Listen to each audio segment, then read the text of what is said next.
What up, guys? It's your old buddy Hoss. I'm here at Governor's in Monroe, Louisiana, and we got something special today. I'm going to be talking with Mr. Friday Ellis, the proprietor of this awesome place, and he's going to tell you about a special cigar that he's got. So y'all stick around and learn something. All right. Oh hi, I'm Brian Glenn with Cigar Obsession. Today, coming in, we have an Opus X Perfection, sun-grown wrapper, just plain. Hey, I'm Friday, Governor Cigar and Pipe. Anyway, I'm hanging out with Hoss. Had a friend of mine go down to Covington, Louisiana, and pick us up some Fuente Opus X Perfections in the 10 of 3. Unfortunately for us, we don't carry these, but I thought it was a special treat, and since there were 3 guys hanging out today, I figured we'd share these and do a review. I've smoked a few of these, and we're just here to kind of give you our general impression of the cigars, and I think Hoss might want us to go over some etiquette, and some cutting tips, and some things for guys who are maybe just getting into cigars, and some things you can do to help enjoy your experience. So, Brian Glenn, here's to you, buddy. All right. Friday, thank you very much for taking some time to help us out with showing us on cutting a cigar and lighting it, the proper etiquette, and especially with such a fine cigar as this. So can you kind of show us, I know you already had pre-cut that, can you show us? We cut this, but that's okay. Typically on a cigar you'll see 1 to 3 caps. I don't know if you can get in there. Let me do what all the bloggers do. Can we do that? Yeah, that's good. Just shave off the top of that cap. I got my Black Label Trading Company. Big shout out to James Brown and gang. Anyway, basically I just take this cigar and I just take that first cap, give it a good snip and get it off, and you can take a draw on it. You should experience that. Yeah, too. that's a good draw, and absolutely you take a draw on it, get a cold draw, get some flavors from the cigar. I was just asked the question just a few seconds ago, you know, how do you know the flavors of a cigar? How do you do that? And it just comes from do some research on the cigar that you're smoking. Kind of write it down, make some notes, draw from the cigar, and just start getting the flavors of what it does as a cold draw. And then when you like the cigar, do tastings and figure out if you can, you know, gain some notes from the cigar, whether it's oaky or woody or peppery. Because each cigar or wrapper or filler and binder and each type of cigar leaf has its own innate qualities to it. Just like this Opus X, I've had one, and all I can remember from the last one was real peppery and real leathery and earthy, and so we'll see if we can get the same things from this. Also, you can smell the foot. I'm getting hay from that. I mean, I'm picking up just like, I don't know, I'm from the country, and you know, we work around, you know, baling hay, and I smell fresh hay. I mean, while you're doing that, I read all right, we got cut off there real quick. What I was saying was I read an article that said that when you smell it right before you light the cigar up, that is the last time you're actually going to be able to smell the cigar. So you might as well smell it then and get the natural flavors and stuff, because that's the last time you're actually going to smell the cigar. The rest of it will be taste. Absolutely. And you know, that also helps too. And I inspect the cigar. I also kind of feel around, see if there's any voids. I just look at it. I don't know. I think, you know, this cigar is perfect. No veins on it. I mean, you see a slight vein there. It's got this beautiful rosado, sun-grown rosado wrapper.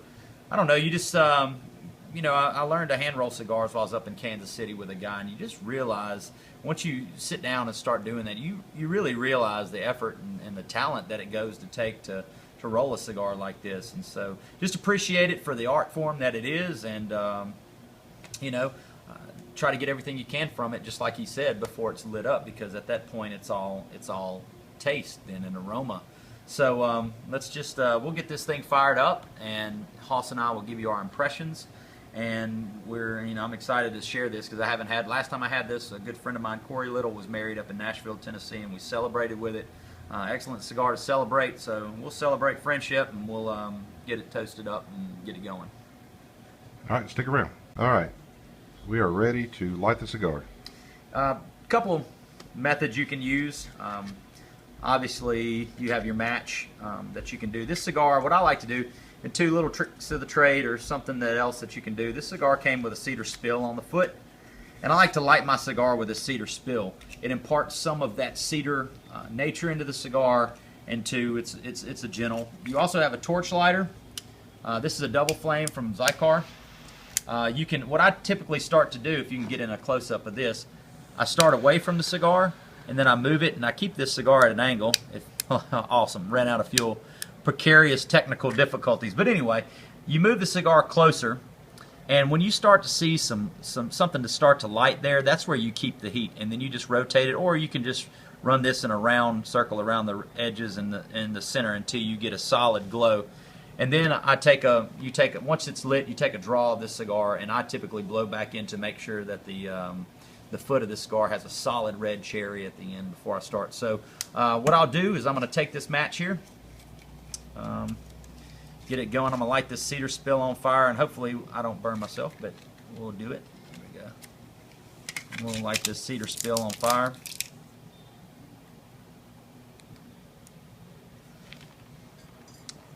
Then I toast, well, there we go again.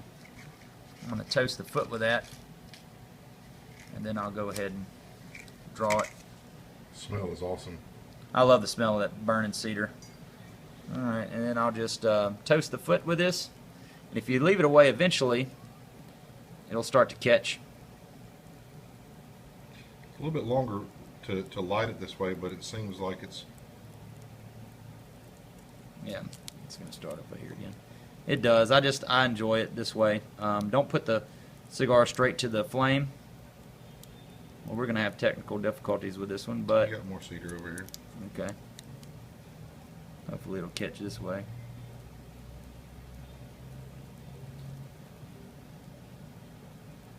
Eventually it'll... There we go. There we go.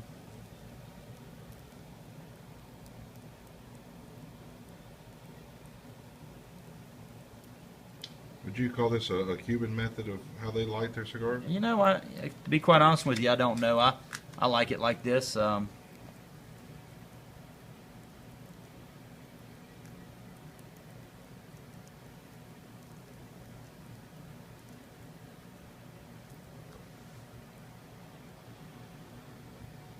What'd you do right there?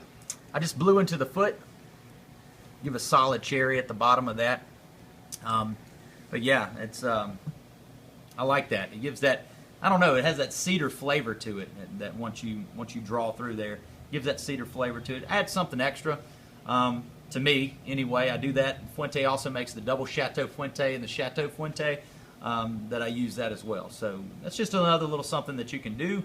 In Louisiana, we call that lagniappe, a little something extra. Yep. And but anyway, that's something that I do, and things that other people like. Some people like cedar spills. Some people like a torch.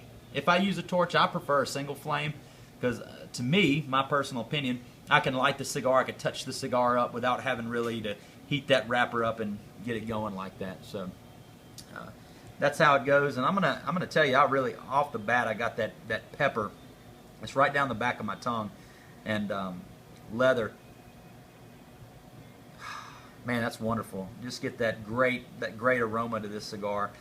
This, when I think of Opus X and I think of Padron Anniversarios, to me that and the VSG by Ashton, I think, which is another Fuente product, Ashton product made by the Fuente family. I don't know, it just doesn't get any better than that in my opinion. So. Anything else you want to add on this, the lighting? Yeah, you know, and again, one thing I tell you that I try to stay away from putting the flame directly on the cigar. It burns the cigar. It gives, I think it just ruins the experience for me. But yeah, that's to me, those are really the basic tips I give everyone. And again, it's all personal preference. It's all how you like to light it. Triple, single. And also flame. that torch, if you stick it too far close to the foot, it can shoot the flame down into the cigar, correct? Further up into it? Absolutely. Absolutely. I'm enjoying the cigar. I'm going to see if maybe Hoss will fire his up and join me in this, and we'll see if we can't get some comparative notes and show you just how subjective things are. Maybe I can pick up notes in the cigar that he can't, and maybe vice versa. So we'll go and we'll try to give you some tips on.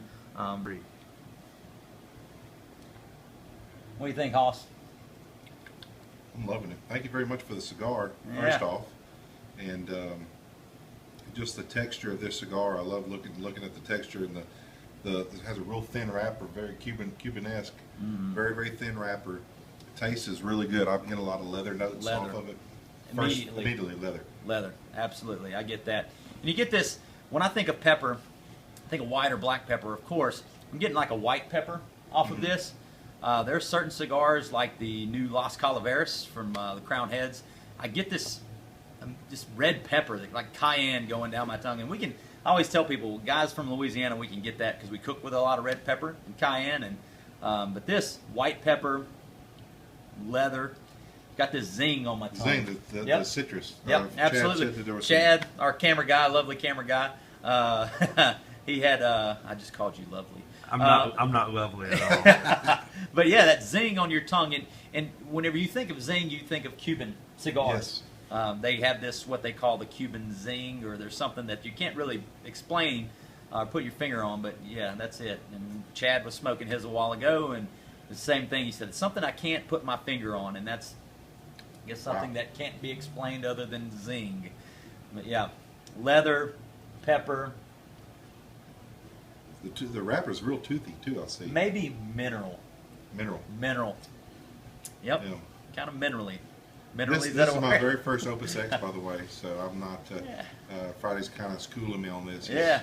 Well, I'm no expert at the Opus X. Like I said, I've had one. Celebrated a great friend of mine's birthday. These are great to me, celebratory cigars. You want to smoke. Price point on this, it was for the Opus X Perfection with our lovely tobacco tax here in Louisiana. Tax and all, it was like $70.